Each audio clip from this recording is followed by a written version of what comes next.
Wakala ya Chakula na Dawa ZFD tupo hapa katika eneo la Amani kwa ajili ya uteketezaji wa bidhaa ya mchele ambao haufai kwa matumizi ya binadamu, ambao ni chapa ya Mama's Choice. Mchele huu ni jumla ya tani 719 tunategemea kuteketeza leo katika jaa la Kibele ambalo ni jaa la serikali. ZFD inashirikiana na taasisi mbalimbali katika kukamilisha zoezi hili, ikiwemo vikosi vya ulinzi na usalama wa mamlaka ya mazingira pamoja na manispaa.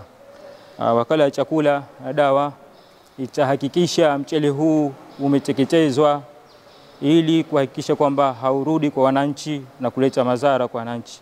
Lakini vile vile tutahakikisha mchele huu hautoathiri mazingira yetu. Kwa maana tunashirikiana na watu wa mamlaka ya mazingira ambao watatuongoza namna gani ya kuteketeza ili tuhakikishe kwamba hakuna madhara yoyote ya kimazingira pamoja na kibinadamu yatakayotokana na mchele huu.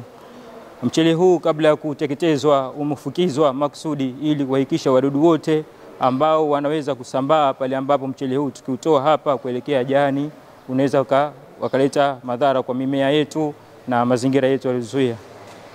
Wakala ya Chakula na Dawa katika kufanya kazi zake za kila siku imefanya ukaguzi katika ghala hili na kubaini mchele huu haufai kwa matumizi ya binadamu, baada ya kupeleka maabara na vipimo kuonesha kwamba mchele huu haufai kwa matumizi ya binadamu.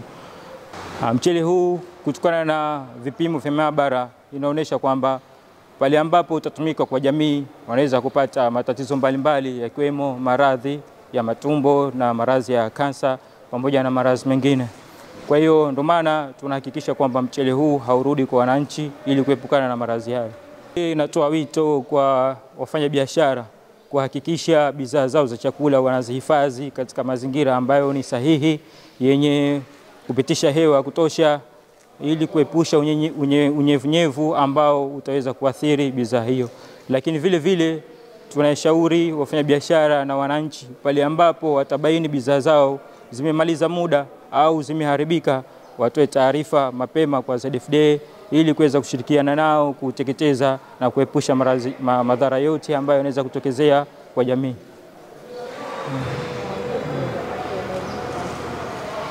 Pale ambapo tutabaini mfanyabiashara anasambaza mzigo ambao umeshaharibika au umeshamaliza muda, zipo taratibu za kisheria ambazo zinatakiwa zichukuliwe, ikiwemo kupigwa faini pamoja na kifungo au ikawa zote mbili.